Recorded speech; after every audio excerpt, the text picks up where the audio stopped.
What's going on? What's good? How's everyone doing? Episode 333 of The Past is here.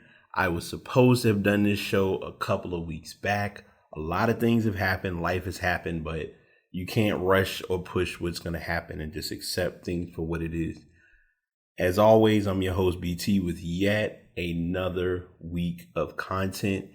And sports world, tech world, music world, y'all didn't fail on this one. I'm not going to lie to you because I got quite a bit of information.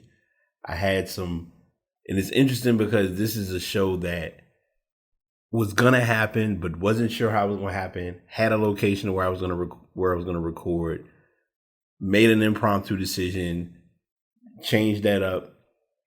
And even more interesting is I'm going to end up doing a double post, which is I'm going to upload this episode, but last week's episode, I didn't get I didn't get that loaded in time for the way I wanted to. So editing will be going on this weekend, a lot of content, a lot of things. And I'm also doing my own personal stuff. A lot of y'all have heard me talk about this before.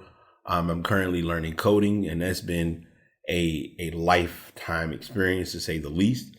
Even more interesting, like I can tell I was in such a go mode today that I brought everything but didn't bring like the essentials like my iPad and my stand, stuff like that. But you learn to improvise and you learn to make do with what you have. So you don't, and I know a lot of times I don't need to explain all these things to any of y'all, because if you've been rocking with the show, you rock with the show because of me, not because of what I do have or what I don't have. Because half of this shit y'all don't see anyway, so it don't matter. Most people who follow me and or are friends with me know or kind of have a general idea of I guess you can call it a day in the life. Like a day in the life of a podcast is very different. And it's not just for the mainstream podcasts. It's people who really do or come up with content. It's not that simple. And before I get started or go too far into my topics, I found a new show that I am growing to like so far. Someone had told me, which I didn't even know was doing one, is Jill Scott has a podcast. And I was listening to a little bit of it early this morning, and it is called Jill Scott Presents J.L. the podcast. And she has a couple of her friends on the show, which I think is pretty dope. Like it's very, very in depth and very fun. Like the show I'm listening to, they're talking about historically black colleges versus PWIs, which on a side note is interesting because I never attended either one and finished school. I went to, anyone who knows me, I went to a community college, and then I went on to graduate from ECPI, which was perfect for my lane or my avenue of what I was doing or wanting to do, and I'm still planning on doing, of course. Someone shared a video with me of saying, it doesn't matter if you're 20, 30, 40, 50, 60, 70, or 80. If you get it done or it happens, you did it. It doesn't matter when you do it. It's the fact that you're doing it. And most people wish they were doing it. So that's just something to remember. That might be an early pass the message, but I got a good pass the message I'm going to get to at the end. But I wanted to go ahead and get into the show before I ramble on any longer. And we're going to make this a great show. As always, we start with our fave, the angel number, which is going to be 333. And uniquely enough, it is the symbol or meaning of Trinity. So I'm going to do something a little different because normally I'm always holding my phone in a case, but the case I have is very loud. So I don't want to constantly, y'all hear all of that. Like you can hear all that ASMR. But yeah, so angel number 333, the meaning, symbol of Trinity. Angel number 333 represents the essence of the Trinity. This includes the three symbols of the mind, body, and spirit. Also, this bears the meaning of the Jesus connection or the ascended master's connection. Ultimately, your guardian angels and the presence of universal energies are heavily surrounding you. Thus, overflowing energy and power is inevitable for you. Besides, there is an increase in your growth and confidence at this point in your life. So you should focus on accepting your inner truths. Moreover, you should start gravitating towards your purpose when seeing a repeating 333.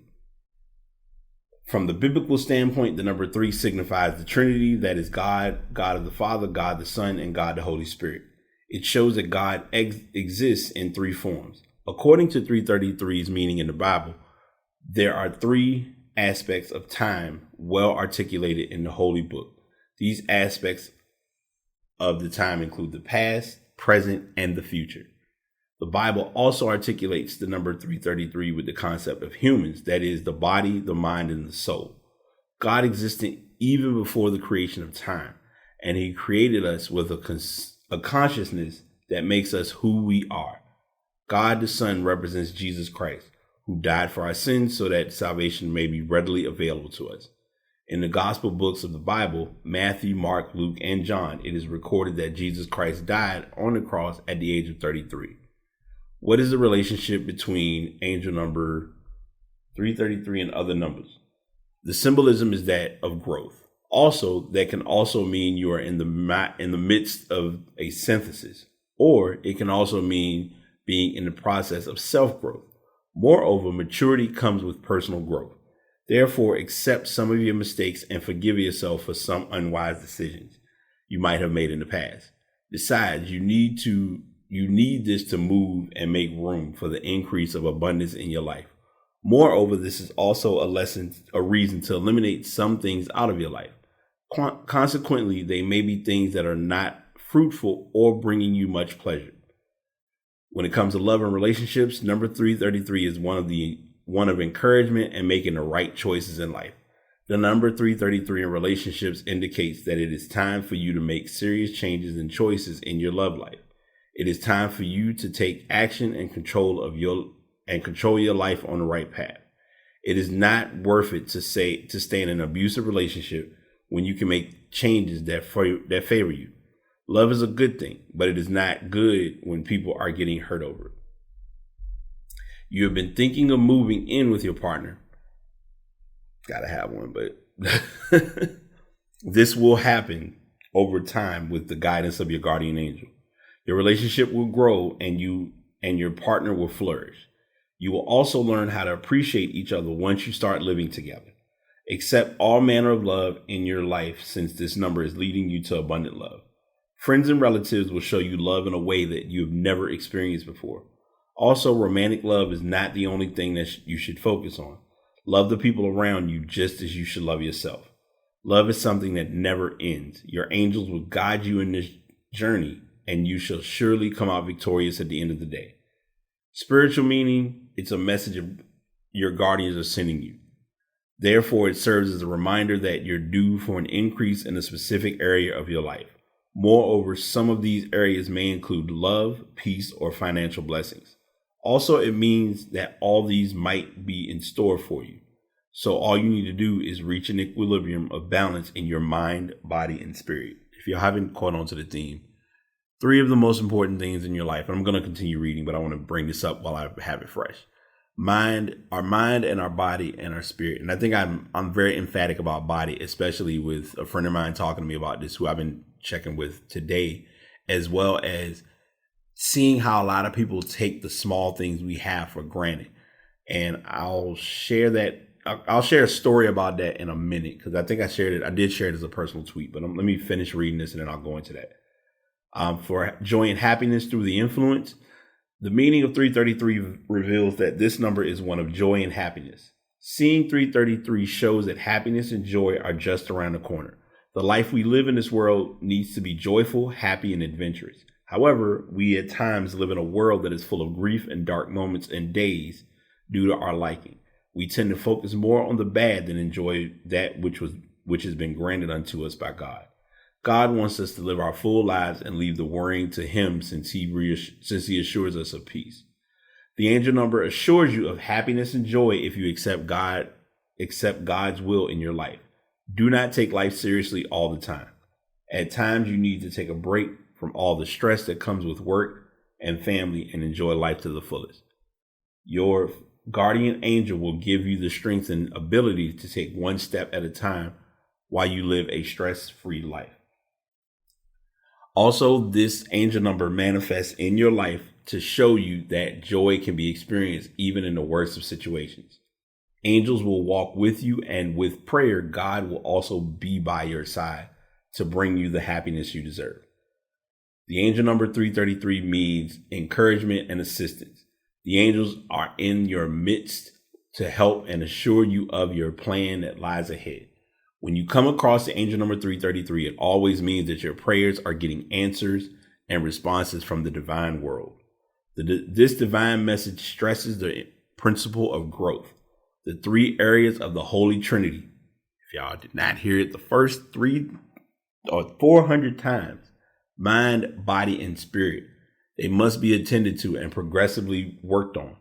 Some, if not all of these areas need reconstruction.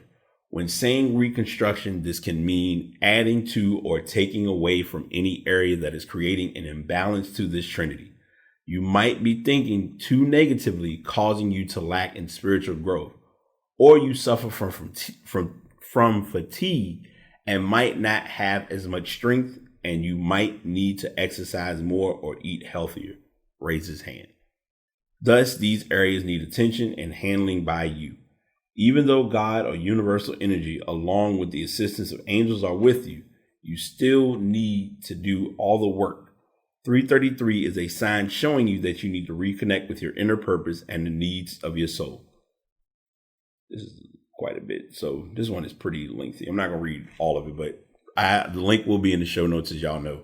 I'm not rushing through it, but it's so many unpackings of 333, which I expected because it is a unique number of Trinity. And it's also, you know, when they look at the number of 33, when Jesus passed, as well as like, if you did listen to the episode for numerology, we talked about that as far as how like my life path numbers is a 33-6, which is a big deal. And I still have talked about it and I said it, but I am going to read the book about numerology. But of course, I have other books I need to read and I have other things I got to work on. Before I forget, because I do want to bring this topic to the forefront, I had last night, I was tired, but I wasn't wanting to sleep for whatever reason. And we all go through that phase. It's human nature. So I'm just up, hanging out, chilling.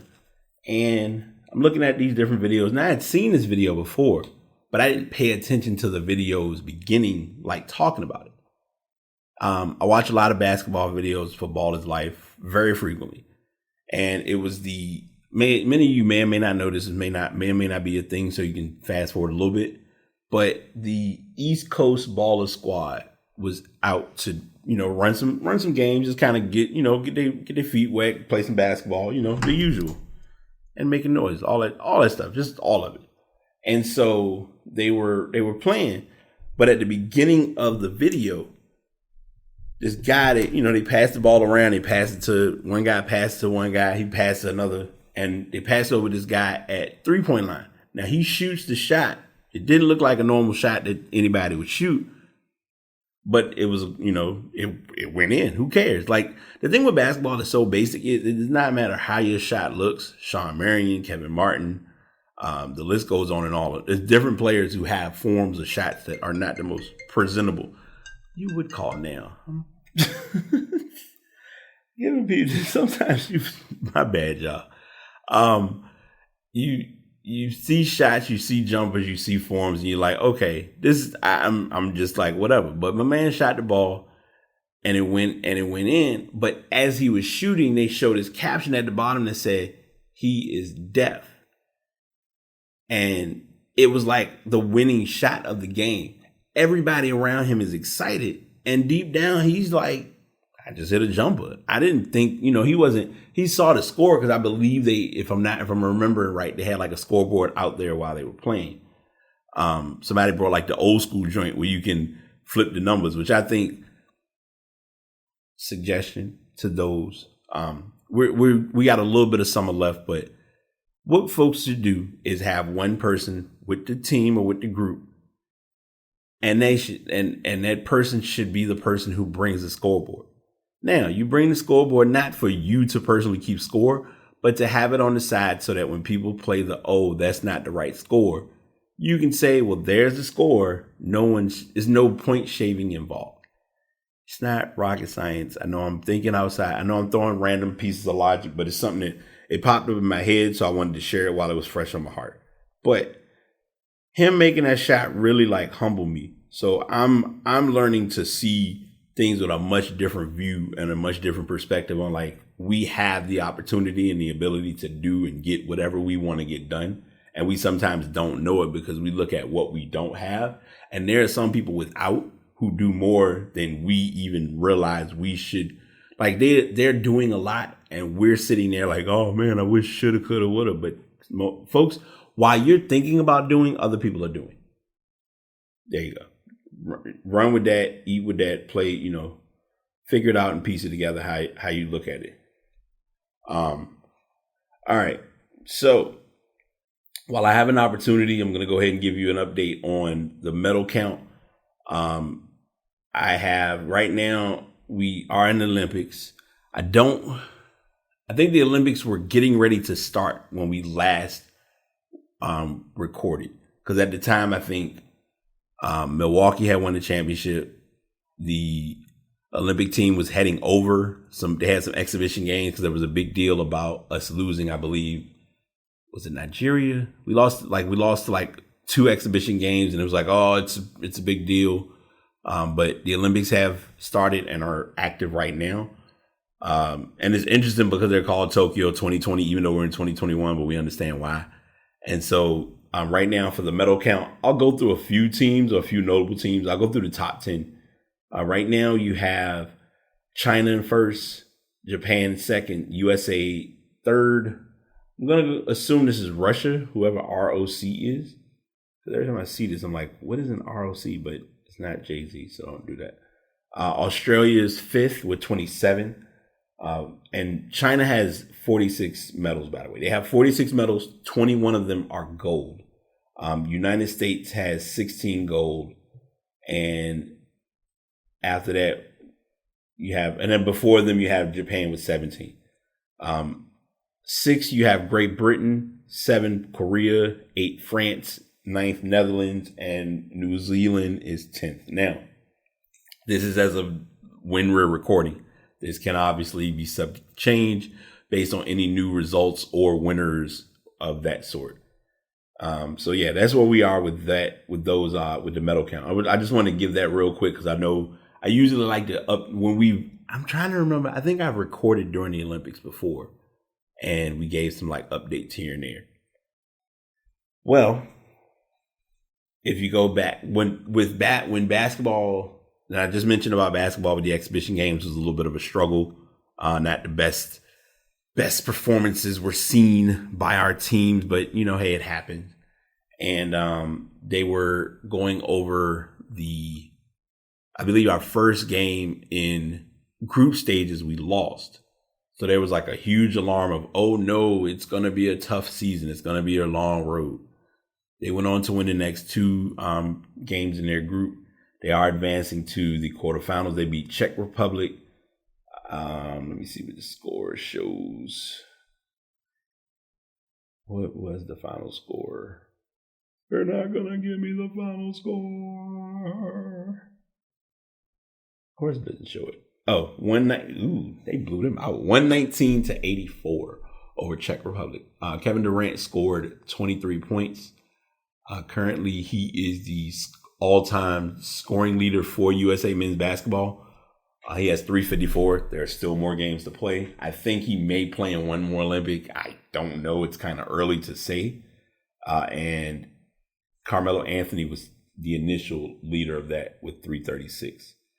Durant had 23, shot 8 for 11. The big story from looking at this series or looking at this matchup, or at least looking at this team so far, is Devin Booker. From the time that they lost to Milwaukee and the time he got to Tokyo, he cut his hair. He's cut his hair. He's going with the headband. And I'm gonna say something about this. I'm gonna unpack this in just a sec. All right, I'm back. I had to re-listen and kind of do some stuff real quick, but I wanted to make sure I was on the right page and the right direction of where I was gonna go with the conversation I had. A lot of players are wanting to express themselves through hair, through locks, through whatever. There's nothing wrong with that. The difference becomes when you are in a if you're in a position that you grinding and doing business for self, hey, go for it. And let me be clear, because I don't want to sound like that person. I am not sitting here saying to not be black and not be you. Be your better version of you. Just make sure if you're being your better version of you, that it's okay with what you're trying to achieve and or accomplish. Case in point, a lot of NBA players are going to be themselves. There's nothing wrong with that.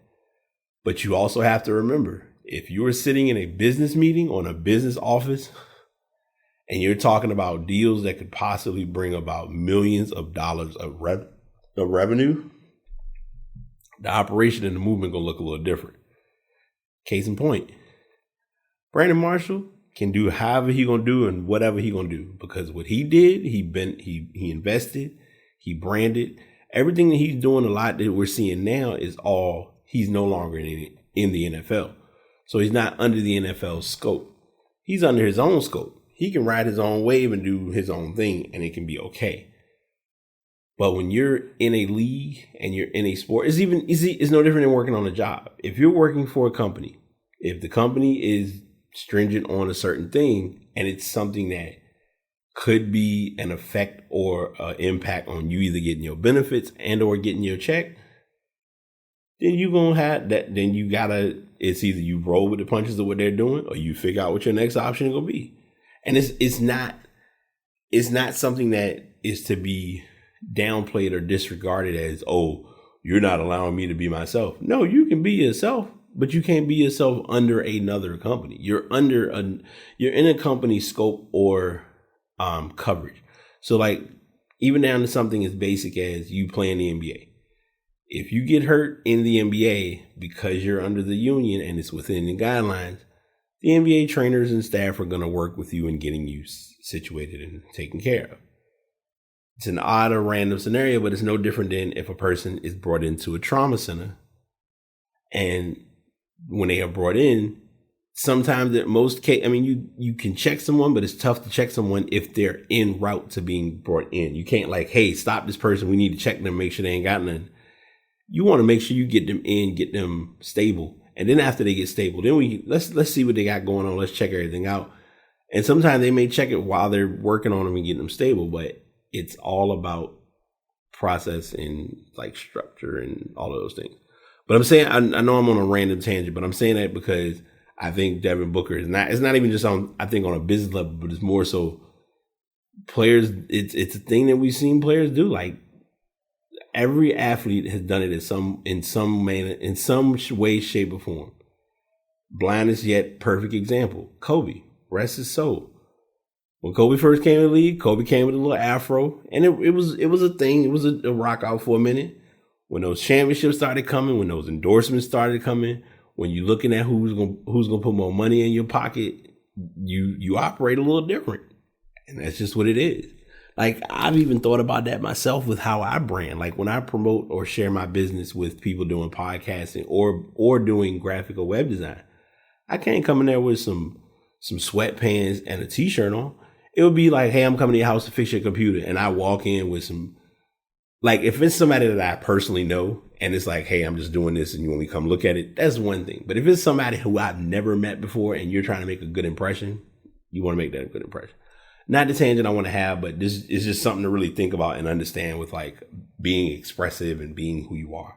Because sometimes I think that gets lost in translation. And I just want to make sure not just listeners, but people as a whole understand the importance of that. But yeah, they are, like I said, they're moving on to the next stages with their lineup, and they're going to be into the qualifying stages for possibly getting the medal. So hopefully, the USA men's team can pull it off and actually come away with a gold. Because we don't want to go to, now granted, yes, other countries have gotten better with their teams. We're not going to ignore that or deny that, but we also have to call it what it is, which is we have a pretty solid team. It sucks that some of the guys aren't there. I think Avery Bradley's not playing. I believe they allowed, I think if I remember right, Avery Bradley and Zach LaVine, I think, are two guys who are not on the team right now, which having them would make a big difference whether we realize it or not. I'm still intrigued by this because I look at some of the stars who I wish were able to play but aren't playing. The Paul Georges. I know it's a slim chance of seeing it happen. Kawhi was not going to play, and the reason why, which is what a lot of people are going to acknowledge for what it is Coach Pop. Greg Popovich is coaching the team, so you already know how that goes. But yeah, good victory, important statement, message, yada yada yada. U.S. women's soccer team went through a similar scenario. They lost their first game in group stages, and they've won their next two. They recently beat Tokyo. They beat Netherlands. The Netherlands team in penalties to advance to the semifinals. So that's a good step in the right direction. They won on penalties 4-2. Game was tied 2-2 in regulation and extra time. And Netherlands started off strong with Viviane Miedema scoring a goal in the 18th minute of the match, and she scored again on the 54th minute. Sam Mewis tied the match on a header from an assist by Lynn Williams in the 28th minute. Williams would then put the Americans up 3 minutes later with a goal of her own. Miedema's goal in the second half tied the match. Lieke Martens would get a chance from the penalty spot to put the Dutch up in the 81st minute, but Nair would block the shot. The match would go on to extra time, and U.S. nearly got goals from Alice Morgan and Kristen Press, but they were determined to be offside and the goals were reversed. The match needed penalties, and on the Netherlands' first try, Nair's blocked a shot. She saved one more shot and secured the victory. The Americans would score on each of their penalties, and Rapinoe would solidify the win with the last penalty goal. So the USA will advance to the semifinals for the first time since the 2012 games. It will face Canada in the semifinals with either a trip to the gold medal match or the bronze medal match on the line. So big props to them for getting that one done. Next story is probably going to take up the most time. I'm going to try to keep it small, but I know I can't because this is a topic that has it's an impact on the Black culture. Simone Biles delivered a mental health message much of the world wasn't ready to hear. She withdrew from the Women's Olympics team final earlier this week because of her mental health. They brought this and explained it to Haley Wickenheiser and what happens when culture tries to eat champions for breakfast. Let's see. When I interviewed her earlier, they're talking about this story. I want to hear about, like Biles, Wickenheiser was turning an old myth on its head that to be the best, you have to compromise everything, including your health. You don't, of course, and being an Olympian with more than 20 years of experience under her belt allowed Wick to see in a few days what it took me more than 2 decades to really understand. The closest I've come to being this is like their personal story. I don't really like this article, but I'm not even gonna say I'm a freestylist, but I'm gonna talk about this and really make something clear to people who are watching sports or understand sports. As fans, we watch sports with the intent of seeing a team win and a team lose. We also watch it for entertainment. We watch it for conversation. We watch it for discussion, sometimes debates, sometimes heated debates, and sometimes perspective. Majority of it is perspective, because sometimes we need a different perspective and or a different point of view to understand where someone is or is not coming from. Because a lot of us, whether it's openly said or not said, we need to take that time and or that moment to really see where a person's head is when they're addressing or looking at something. A lot of people took the Simone Biles withdrawal from the Olympics as she was being selfish. And I counter that by saying, are you selfish if you decide to call out from work because you're not feeling well, even though you're not feeling well, but in reality, you're not feeling well because of the fact that it's like I guess I'm wording that a little bad. So let me backtrack because I want to make sure I explain this and really give it like full perspective. Companies give employees hours of PTO a year, right? They get time to take off. They can utilize that time to go on vacations. They can utilize that time to just stay home. But it's time that you're earning. Athletes don't get that. Athletes are expected to activity, participate, do, be available, show up, show out. We experienced this and witnessed it with Naomi Osaka, which I'm going to talk about her in just a moment. Simone made this decision and everyone, it was almost like she was the worst person on the face of the earth because she turned her back on her team. And it's like, if you're not in the space to do something, you're not going to be in the space to achieve what that thing is you're doing to the best of your ability. It's no different than someone going to a job and mentally checking out, but you're trying to go to work to go through the process of working, but deep down, you know this isn't what you want to do. The sad part and the sad reality, hundreds of thousands, I almost could say millions of people do this every day, but don't acknowledge it. I've shared this as a conversation before, and I'm going to share it on this podcast again. Whenever or at whatever point this pandemic becomes a less monstrous beast than what it is, and people are really everything is kind of going at its normal pace again, therapists are going to be needed at a much higher rate than they are right now. Like people are utilizing the resources to get therapy. Like I've had friends who have talked to me and saying they need a therapist. And I'm never going to tell a person, like a lot of them, and I'm saying this openly so they already know what time it is. A lot of them, which is an understandable preference, they would prefer to be seen by a black therapist. Some, if they're, if you're a woman, you want to be seen by a black woman. Now, it's no different than if you're going to be seen in, getting health care in a certain manner. You want to be seen by someone who can relate and understand and have a conversation. But, they're at least saying, hey, I need help. The amazing part is there are resources and there are spaces that offer valuable information to get someone that can help you in that avenue or in that lane. And a lot of people have finally been taking the steps to get that help or that treatment they need to get themselves to become a better them or work towards becoming a better them.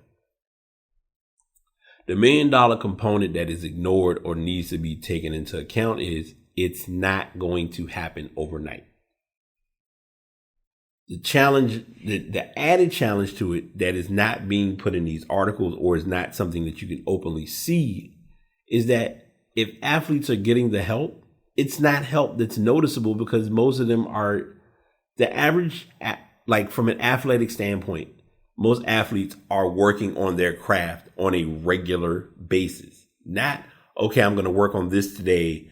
I'm going to do this today. I'm going to work on these things. And you know what? I'm going to take a break.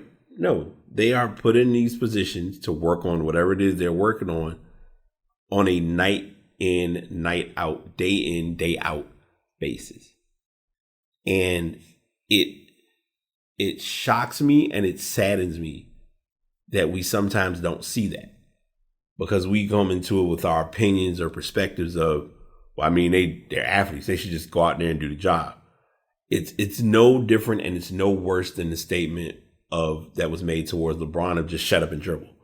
And it's like, yeah, but no one tells you as a news person to just go on TV and just give us news. Like personalities and media people have gotten open, myself included. We get that open source of saying, if I want to speak on this topic, I have that space or that option to do so. But the challenge becomes, and the reality becomes, telling someone what they should or shouldn't do.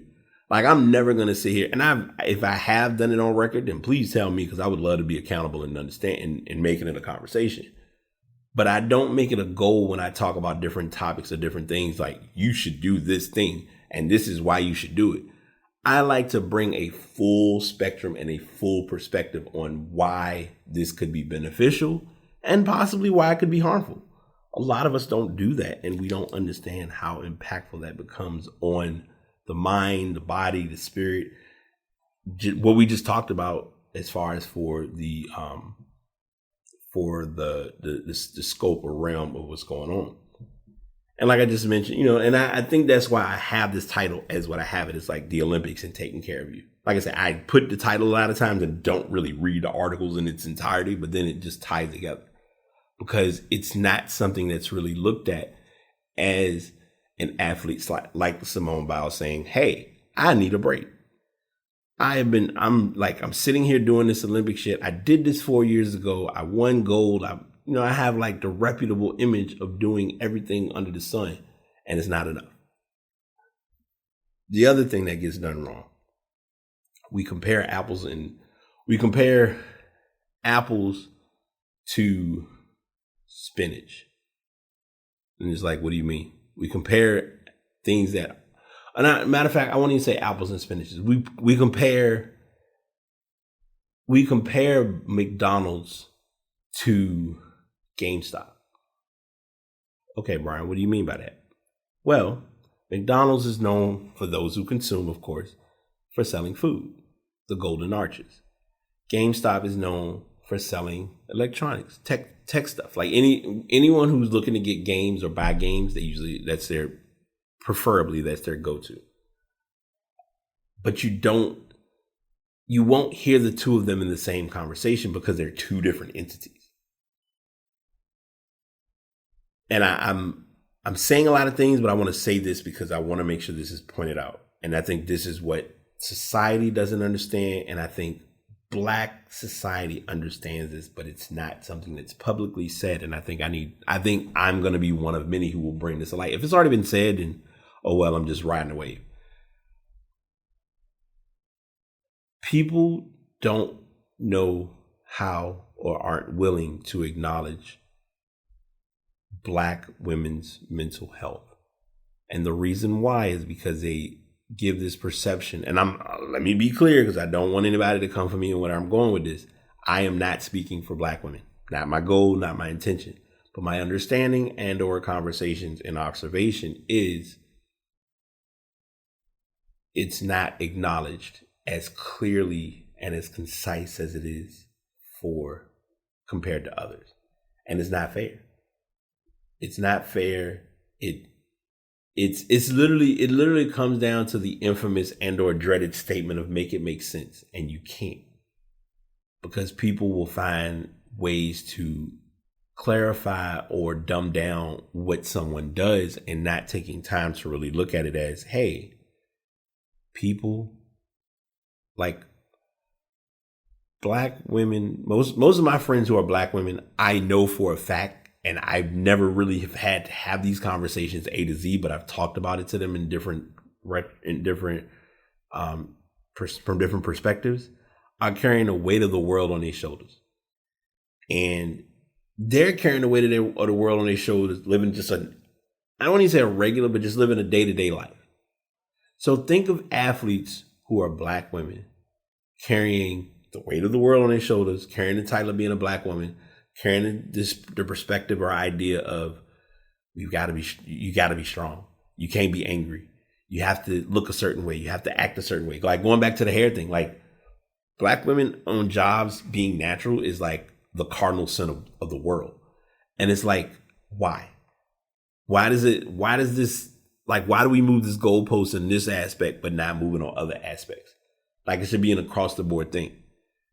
And sometimes it's so tough because I personally have seen firsthand, and people who I personally know who are women that have to get prepared for their day. Like as a guy, call it what it is. I jump in, I take a shower, I get clean, get situated. I'm gonna put on, get my undergarments set up. I'm gonna make sure I got a nice outfit, throwing some shoes, keys, accessories out the door. Black women, it is a much different process. And I don't think people understand or see that until they've witnessed it firsthand. And they're like, y'all really do have to go through a lot. And it's like, yes, they have to go through a lot because it's I got to do what I'm going to do to not only look good, but feel good. And that gets lost in translation. Now, no, again, I'm going way off course from the Simone Biles talk, but I'm getting the understanding and perspective of what the mental health can look like without it being seen in clear black and white for some people. And I really want to make that a topic or a discussion and just putting that all on the table. Like I got way more topics to get into, and I'm like really hitting these topics because I really want people to like think of these things and really look at this. And it's like from a different point of view from just a regular basis of, you know, here's what it is and here's what it's about. The last topic I don't have. I'm gonna look for a better tab because it's a lot of the tabs I found.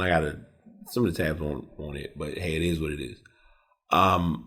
Naomi Osaka, I mentioned earlier, she did light the torch for the Olympics. It was an interesting scenario this year because there weren't any fans at the lighting ceremony. You know, when all the teams walk in, and it's fun because I think I've seen someone's TikTok that made reference of when you see like the different teams that come in different countries, and you see all these names, and you're like, I ain't even know this was a team, or not a team, but I didn't know this was a country, or failing to realize like what country it is, and then giving the visual and showing like where it's landed or where it's located on the map, stuff like that. It's intriguing, but it's always fun. Like I always think back to when I was in school, or not even always, but thinking or listening to this, like as I'm talking about it, as I make the noise of all noises, my bad, y'all. I think back to when you would have to learn the different countries. Like if I set a map of the United States on a table, blank, and you had to guess all 50 states, some people would get at least 30. But if you can get that 40 or solid 50, you a G. Like Alaska, Hawaii, Florida, Texas, North Carolina, New York, Washington. Those ones I'm going to give you. But it's going to get a little fun when you get down to like North Carolina, South Carolina, you'll be able to distinguish Tennessee, possibly Kentucky. Breaking it down, it's much different. But I'm saying, you know, I'm going into that because when they show the countries, they'll sometimes show like the visual of where they are within within their continent. So yeah, I just wanted to share that and just talk about that on that level.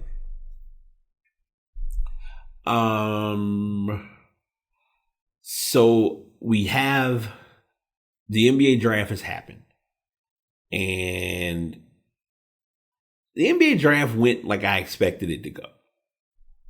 The obvious, Cade Cunningham was the number one pick. And Cunningham's going to look good in Detroit. I'm looking at Detroit's lineup and trying to figure out how they're going to implement, because he's going to start. If you're drafting someone number one, it's not you're drafting them number one to be on the bench. You're drafting them number one. Most of your number ones and or your lottery picks are going to get either a good amount of time, or you're going to see them like really get into the, as I like to call it, they get the green light. Cunningham went first. Jalen Green went to Houston, which slightly surprised me, but for drafting purposes, it made sense. And here's why. Evan Mobley would have been a good pick, but they already have Christian Wood.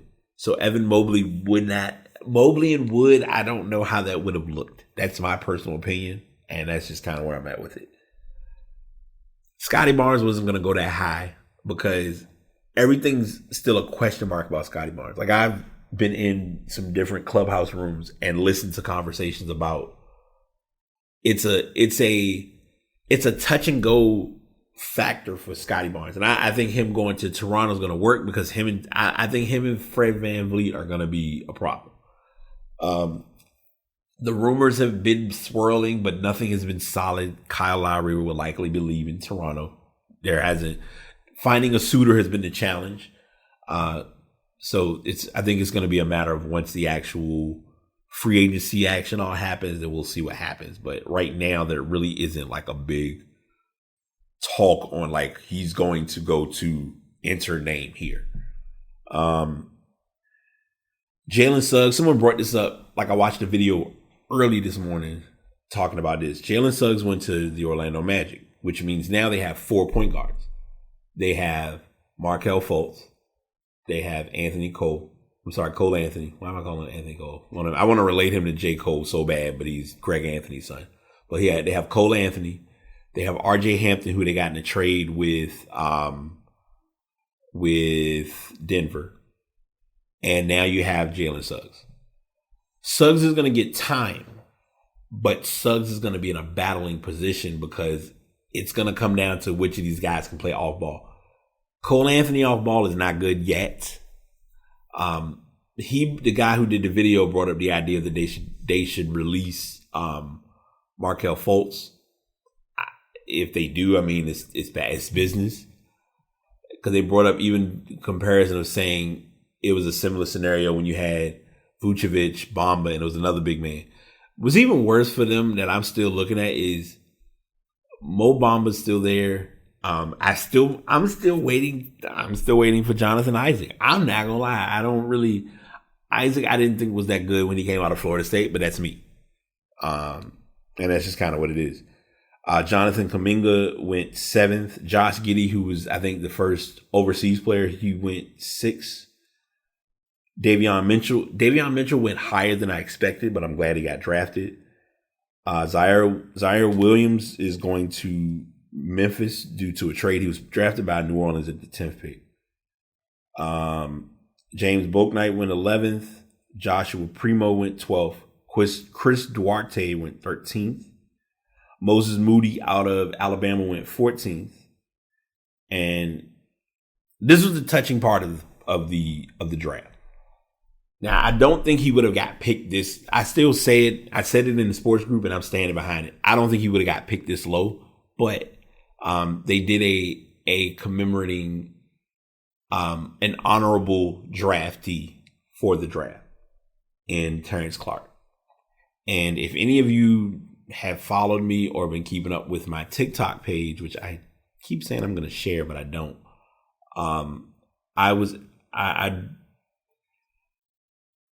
His passing hit me very hard, not even because of being a Kentucky fan, but because I don't care what anybody says, and a lot of people can have their feelings or thoughts about this. I am a huge stickler about when anyone gets in my car to put on a seatbelt or just safe driving overall. Like, do I go places and make moves? Absolutely. I am the one wheel goat. My friends give me grief about this to the nth of time. But it was a speed. I think he ran a light or something happened, and I'm not. It's not me not forgetting the story. It's just in its moment, like when it happened, and the news came out, and they were trying to figure out, who else was there. But this piecing that puzzle together was a lot that day. And when they officially had announced it, I couldn't even hold it together. Because I want to say it was a day or so. It might have been it was around the same time, because it was like timelines just were odd that week. Because here it is, you had Ma'Khia Bryant. She passed away from the shooting, which they still haven't done anything with that case. That's another story. I believe I did talk about that on the podcast. I'll research and get that link to talk about. George Floyd had, the police officer that murdered him was given his sentence, he was found guilty at that time. They officially did give him the sentence. I believe it was for, I forget the amount of years, but that story came about, and not long after, like, this story breaks. And like I said, I was running the sports group. I think at the time, I took a break. I was like, I can't do it. I can't be on social media right now because it was too much. But all of that being said, the NBA did do like a very commemorative honorary draft where they put multiple hats on, like it's a silhouette that they have at the draft. And they had his family come up to get hats for him, being in the draft. And I think the thing for me was, and it's not just saying it just because he was just a cool kid. He literally loved playing basketball. He was,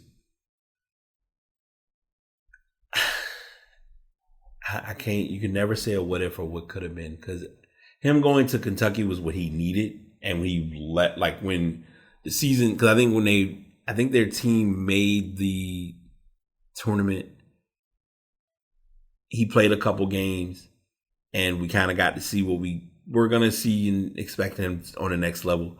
I still don't think I don't think he should have went to Kentucky, but Kentucky gave him the best position to get the exposure.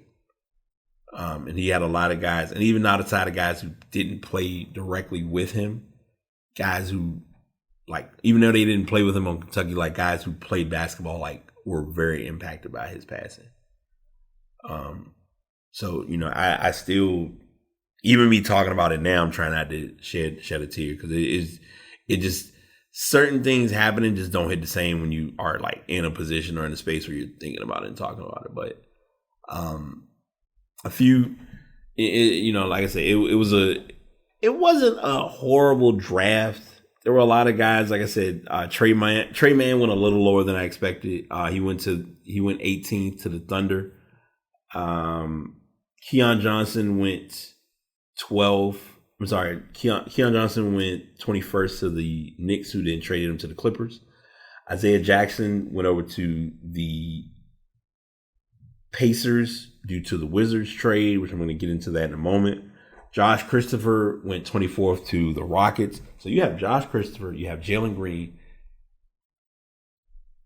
If he's in his right effort of wanting to play basketball, Kevin Porter Jr., I don't know what they're going to do contract-wise, but John Wall's still there. And you got Christian Wood. It's going to be a nice squad.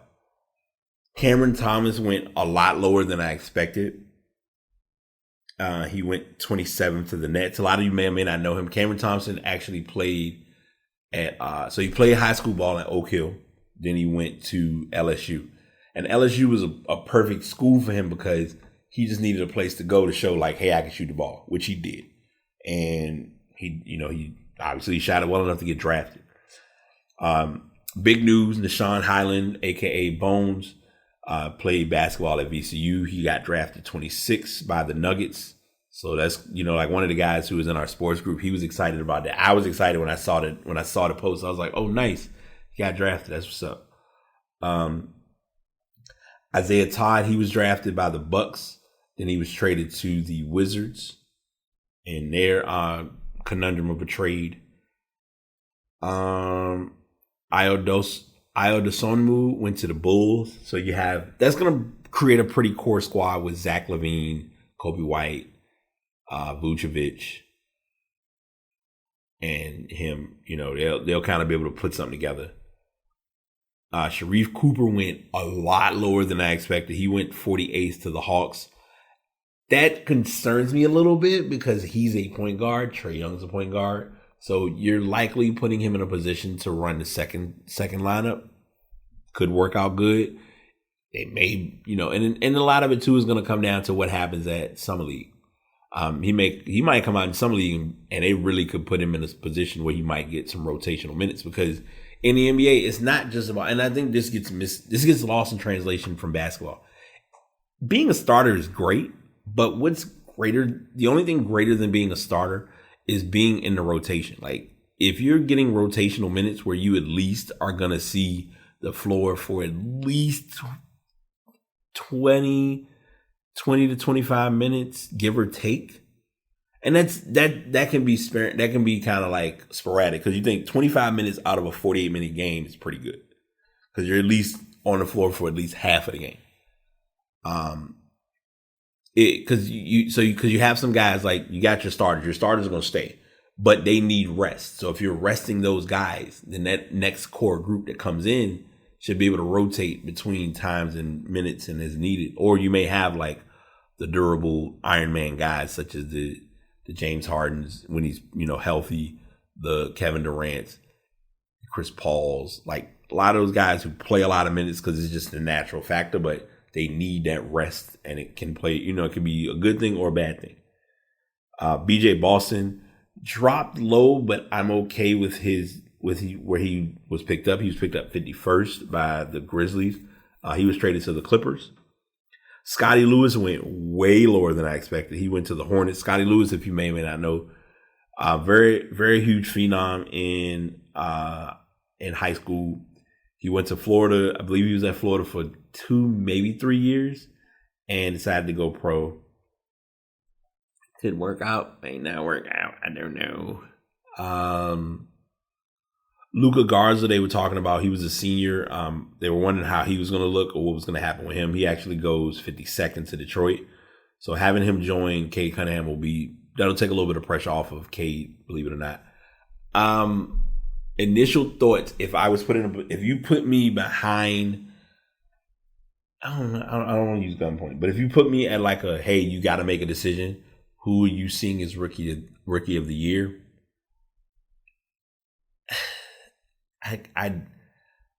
It's between in its initial moment, I'm looking at either Cade Cunningham or Evan Mobley.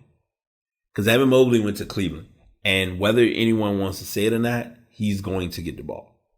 They're gonna run the offense. Like I like Vanderbilt. It's not Vanderbilt. It was the other kid that they got that can shoot. I like him, but I like and Colin Sexton. If Colin Sexton plays through this season, it would shock me with Cleveland when I say that. I don't want to say like he's not going to play at all, but if he makes it through the entire season, that would be like, oh, dang, they really are sticking behind him. But it's possible. Jericho Sims was picked up 58th by the Knicks.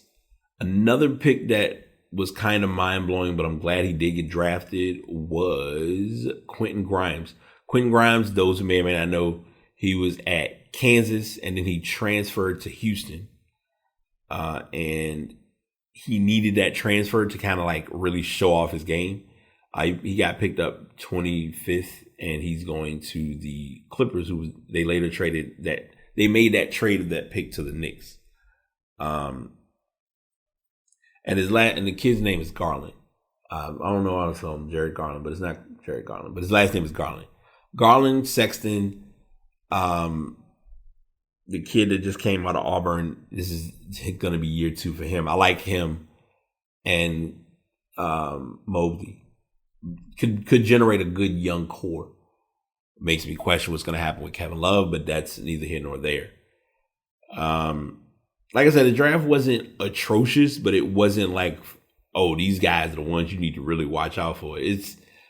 Everything's going to come down to how they look when they actually start playing games. Once they get into the rotation or the habit of playing games, then I'll start to kind of pay attention to what happens.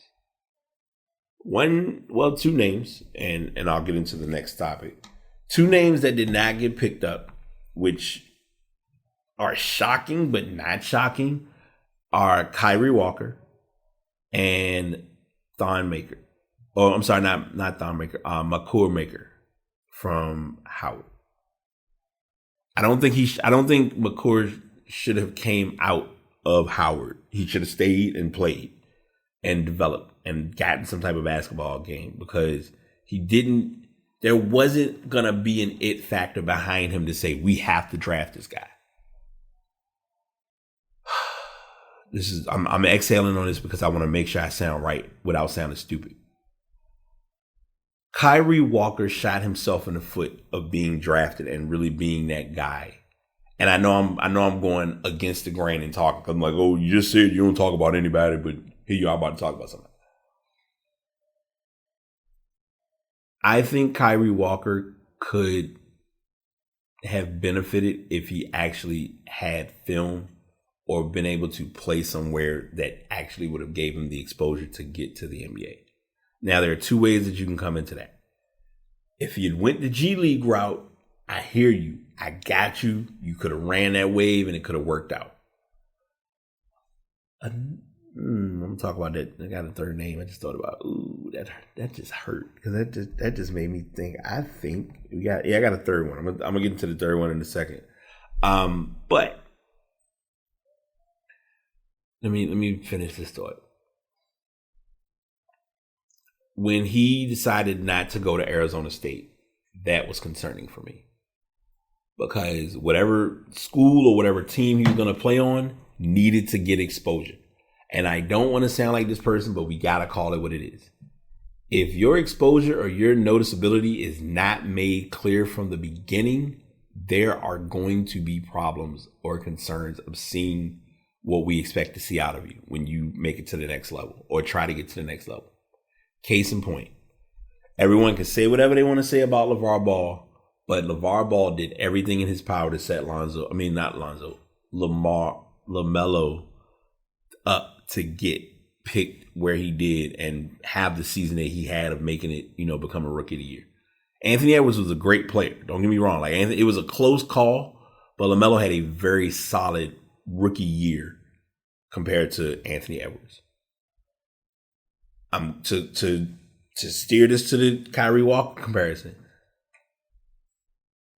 LaMelo played, he played at Spire Academy, which if he played there or not, it wouldn't have been a big difference, but he needed to do something for that last year to at least give fans a highlight or give them something to see.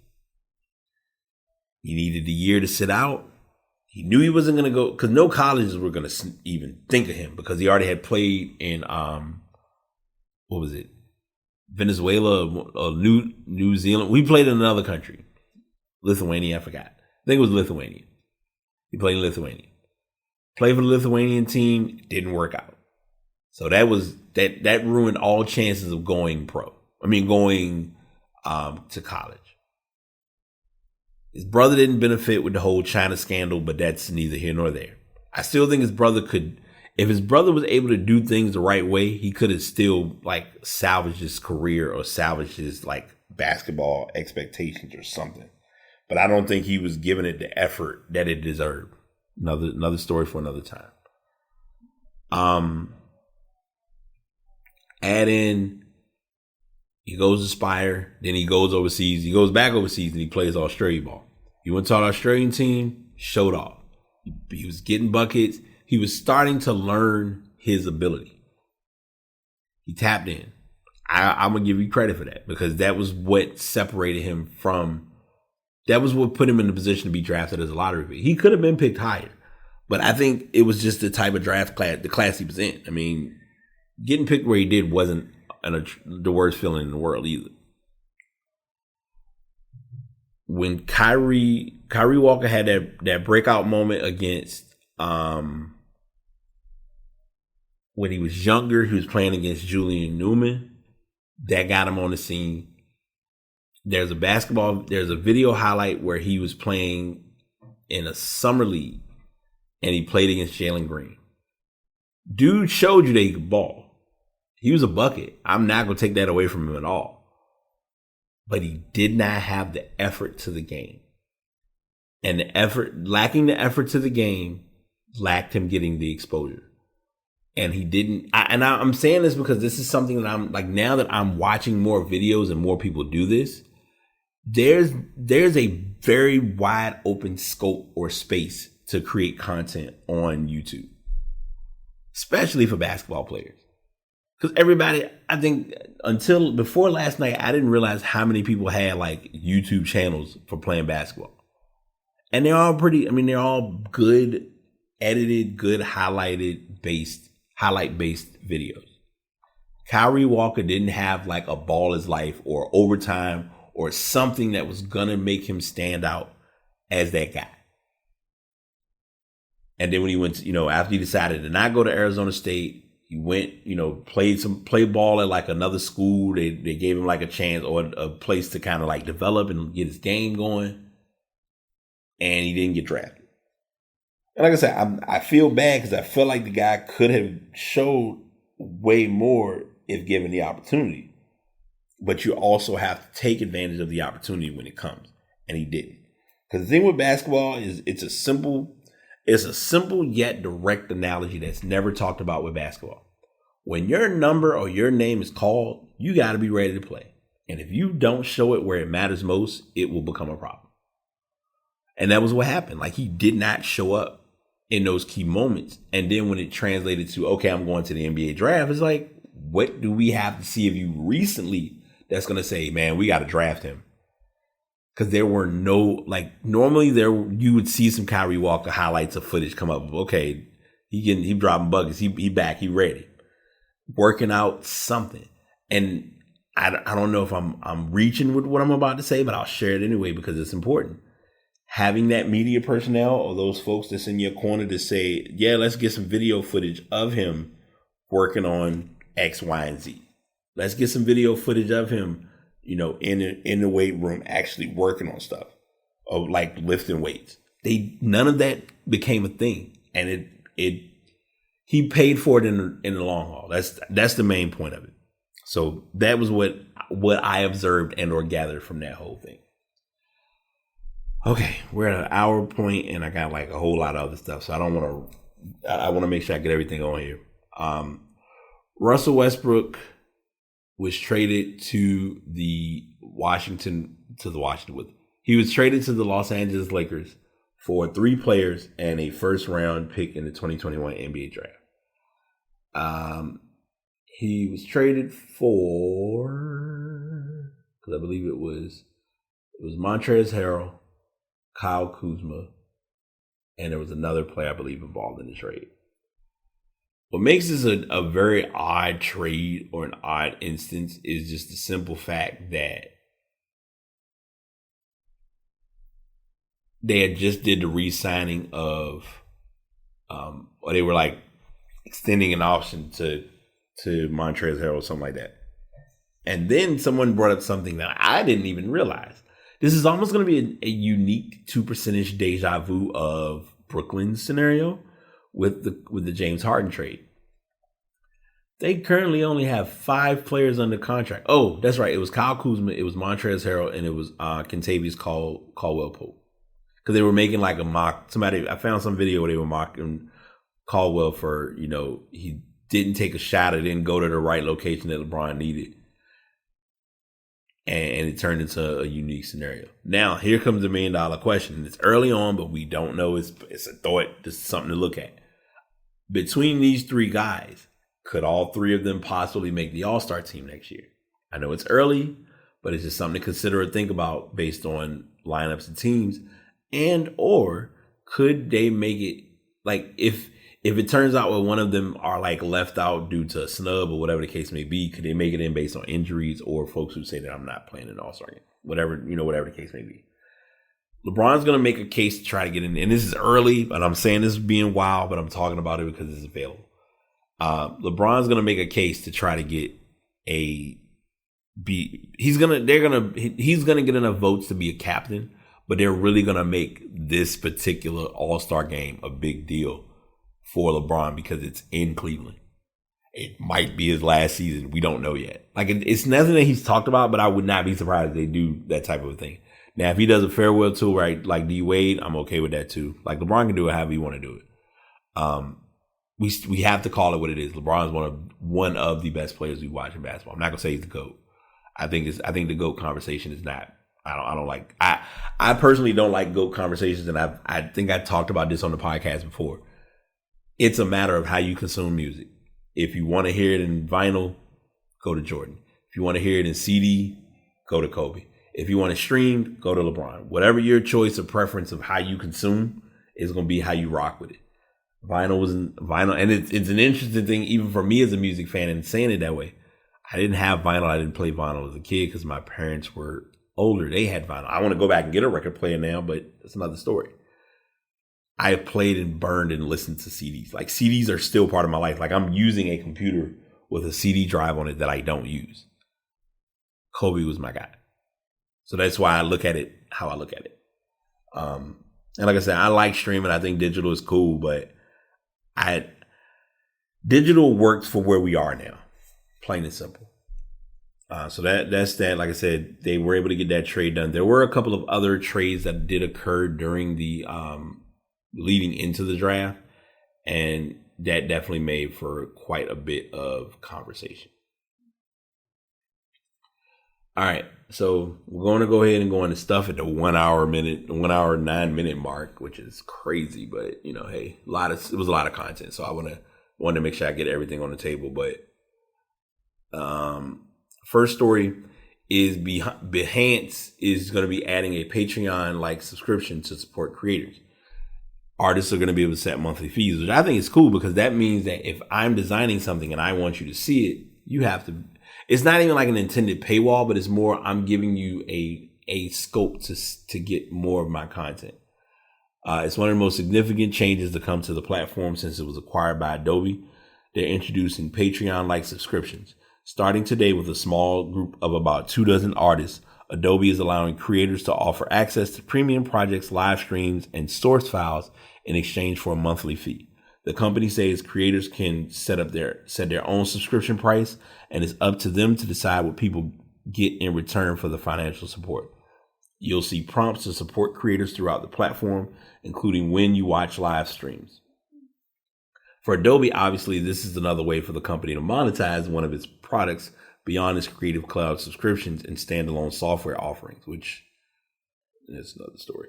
However, just as important here is the fact that the company is giving creators, many of whom depend on Behance to showcase their network, a way to make money. Great move, smart idea.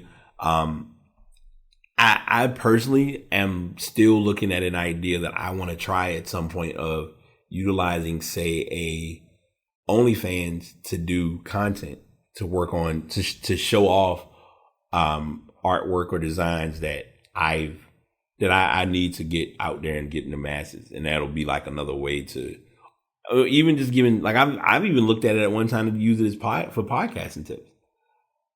It's like I said, you have the range and the ability to do it, and it would be a great thing to do. Speaking of great things to do, 30 years ago, the Simpsons arcade game plus the Simpsons bowling. It's becoming a thing where you're going to be able to get the Simpsons arcade cabinet thanks to one of my favorite companies, Arcade1Up. Arcade1Up, I've not seen one yet personally in person, but I am still looking because my one arcade system that I want to buy from them is the NBA Jam kit, which has NBA Jam Tournament Edition, and NBA Hang Time. I will never get to work. Like if I was working from home, all my customers are going to hear all that music in the background. I'm sorry. Like I know I'm saying that being crazy, but it's just the truth. And I may have to change it up or something, but gamers of a certain age now have a way to relive the countless hours they spent playing The Simpsons at your local arcade. They're introducing a retro arcade that recreates the Simpson arcade game plus the Simpsons bowling as you played it 30 years ago, just without the gigantic pile of quarters needed to emerge victorious. In some ways, it's better. A remote play option lets other cabinet owners jump into the beat 'em up without leaving home. Arcade1Up promises authentic artwork and relatively easy assembly.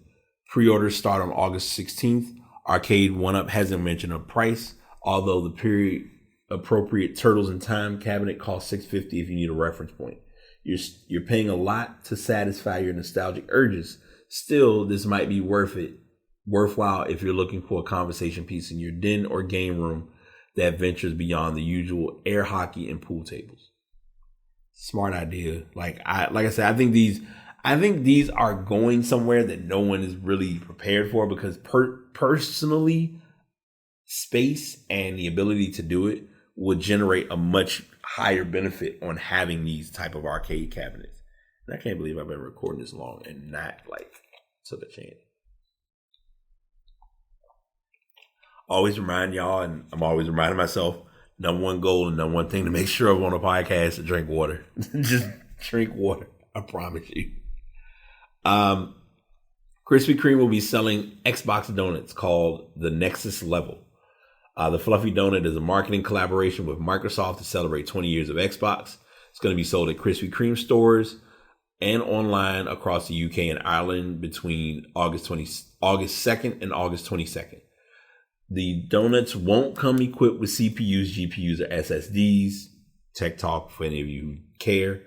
That's computer processing unit, graphic processing units, and solid slate drives. So it's not going to have the bells and whistles of an actual Xbox, but you might be able to win that type of hardware in the form of an Xbox Series S. As part of this marketing campaign, Krispy Kreme is also giving away Microsoft's latest mini Xbox.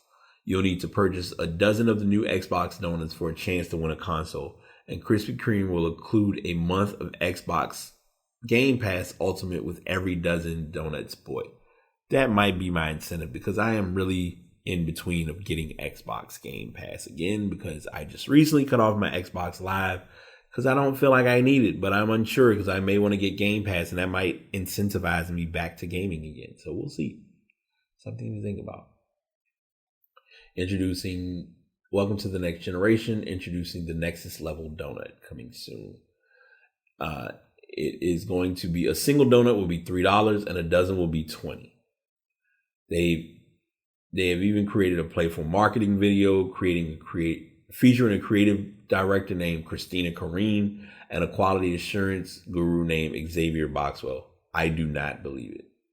Okay, I always gotta love those unique jokes when they throw them in there. Halo Infinite's multiplayer beta is going to begin. It began on Thursday. I got to get a sneak peek of it a little bit on Wednesday, if I remember correctly.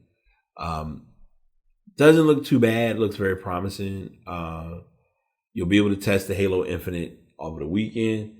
The beta will run until Saturday, August 1st, offering a short chance for those invited to test Halo Infinite's multiplayer aspects. It's the first of many technical previews for Halo Infinite as Microsoft prepares to launch the free multiplayer game mode later this year.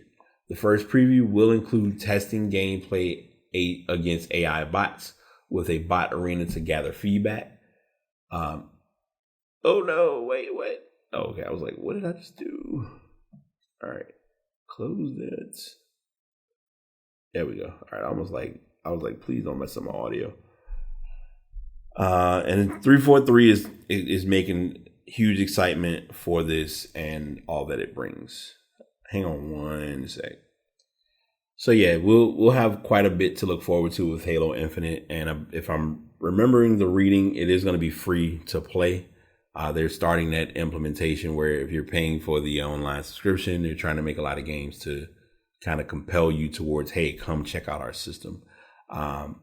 Microsoft I don't think Microsoft is openly saying it, but I'm kind of seeing it and gathering it. Xbox Live won't be a thing soon. And when I say Xbox Live won't be a thing, I mean it as just having the Xbox Live subscription only is not going to be really something that they're pushing towards. They would prefer to have you have a Game Pass, because in that way you can have access to games and actually utilize, what you're paying for. Like, I think that's why I was kind of like on this fence, like, oh, do I want to keep it? And I was just like, let me just cut it off, because I really don't play. I haven't gamed like talking about it on my Xbox in like a minute. And I'm not a fan of that, but hey, life happens. So before we get to, this is the news story. Before we get to our ass of the week and to pass the message, I do want to get into some music, because I've been like slacking a little bit with music, and I don't like that. And y'all know I love me. I'm all about a good jam if I can catch one. The latest album that I was on, so I believe I've talked about this album already. Alpha, Charlotte Day Wilson, her album called Alpha. Please check that out. Pretty good album. Always like to make sure I'm keeping y'all in the know, because a lot of times I'm out of the know or out of the loop and having to catch up. So, okay, they did a new song, so I'll check that out later. Anderson .Paak and Bruno Mars have a new single together called Skate. I'll check that out later on. I recently was listening to an artist named Yola. It was my first time hearing of her. Now, if anybody else has heard her music and I'm just late to the party, then hey, hit me the game, because if I don't know, I don't know. But she has a new album called Stand For Myself. I listened to most of this album. So it's actually not a bad album. I was giving it quite a spin. I'm not sure if her album had already came out since we've been talking music, but Snoh Aalegra's album is everything. I've been jamming on that pretty heavy. Let me see if it's any other. Khalid has a new single called New Normal. I listened to that a bit. Let's see, I'm trying to think of who else has really dropped some music that I'm like, it's been pushing me. Oh yeah, that's right. This is I may have to. This might be something I think I'm gonna lock in with. It's called Jamie Reimagined. It has a new single with Childish Gambino, which I loved. I loved that single alone, but I think the whole album is gonna be pretty fire. Pop Smoke, I finally got to like really get into his album. I got respect for him. I mean, I had respect for him before, but I really rest in peace. But I really liked his music. Like he definitely put his best foot forward with that album. Willow Smith has her new album that dropped lately. I Feel Everything. Definitely check that out. And Brandy is on a song called. So she has a new single that she was on with Gallant called Dynamite, which my friend Jess put me on to. Jess, you the real MVP. One suggestion I want to remind people of, if you are not doing so already, if you get good music, share your music with other people. That's how we all become better in like expanding our scope and our listening ears for music. And sometimes we forget that because we're so like, oh, I found something, but I ain't really trying to let nobody know about it. It's like, how do you expect us to like really value and understand music if you're like holding music that could actually be decent music that somebody might want to hear? So it's just something to think about. But Brandy's on a new single, which was on an album that I've listened to. It's an EP. It was pretty dope. Check that out if you have not done so already. And that's all I got on music, if I'm not mistaken. Let me see if I found any. I always like to catch like those what new songs that I like that I would have never expected myself to like. I went into like a nostalgic bag yesterday, which blindsided my whole playlist, but it was worth the listen. So I played that. I don't know if I've already talked about him on the podcast yet, but if you've not done so, a friend of mine I call my big bro. He produced a song for an artist named Matthew, and the song is called Gabba. So Gaba. Check that out. I'm not just pushing that as promo and blind, but it's a dope song. And finally, Sock Passe is a song that I've loved and adored because the couple who are involved with that album are just amazing, and that's just what it is. So I have that for that. All right, Ass of the Week and Pass the Message. Ass of the Week this year is for this year. Because it could be potential for Ass of the Year. Ass of the Week is gonna be Jason Kidd, for he decided to punish one of his players on the team because he was ruining the text flow of a conversation because he had an Android phone. Everyone on the team had iPhones, so when they would do a group text, everyone in the group text had iPhones, but because he was the only one with an Android phone, the messages were green. And I have a very triggering thing about that because I think it's so amazing when folks are like, we don't want to be separated. We want to be, we don't like to be considered as the minority or whatever the case may be. But when someone is not quote unquote on the wave of what we're doing, oh no, I don't like it. Like that's low key why I personally believe Facebook Messenger makes their design and interface look similar to iPhone. Same with Instagram. We knew that. I mean, that's the integration thing, but whatever. Kidd reportedly punished the entire Milwaukee Bucks team because one player had an Android phone during his stint as Bucks coach in 2014. According to an excerpt in the upcoming book, Giannis, the Improbable Rise of an NBA MVP.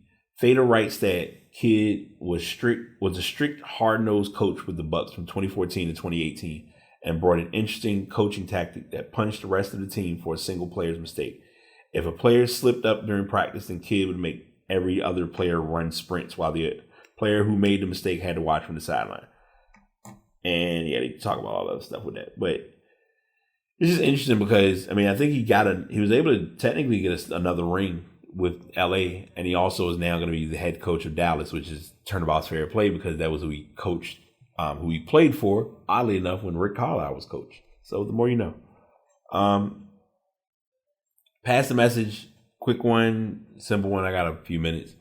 I have been getting more in gear with reading a lot of things related to the Mamba mentality and Kobe's way of maneuvering and getting through life.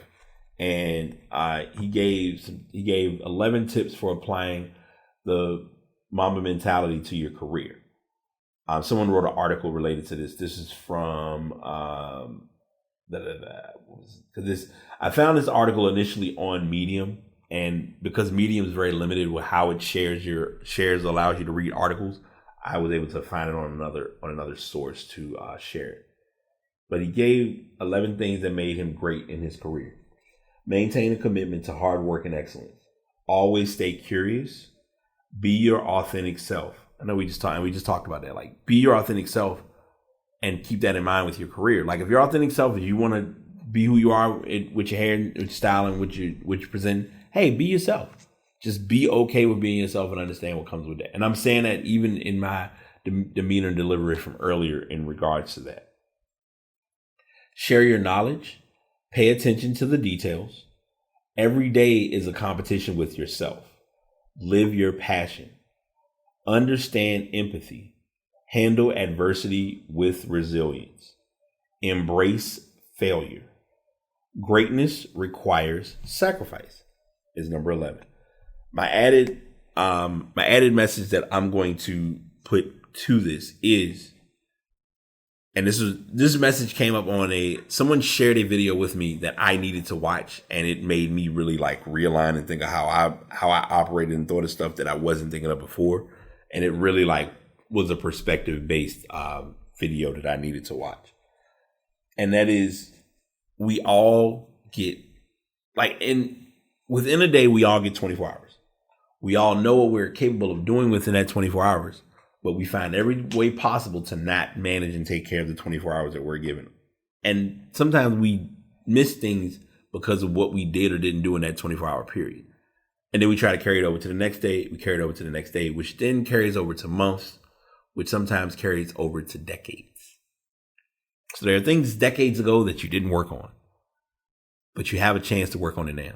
So if you're given the opportunity to work on something and you have the moment to get something accomplished, do it while you can, because tomorrow really is not promised to us, and we have to remember that.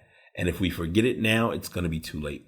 And that's what I want to share to add to everything from the Mamba Mentalities message, as well as just a message that I've learned in realizing like you can be here today and it can all be gone in a minute.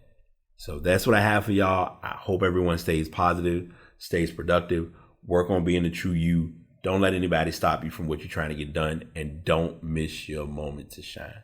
Until next time, this is The Pass. I'm your host, PT. Y'all have a good one.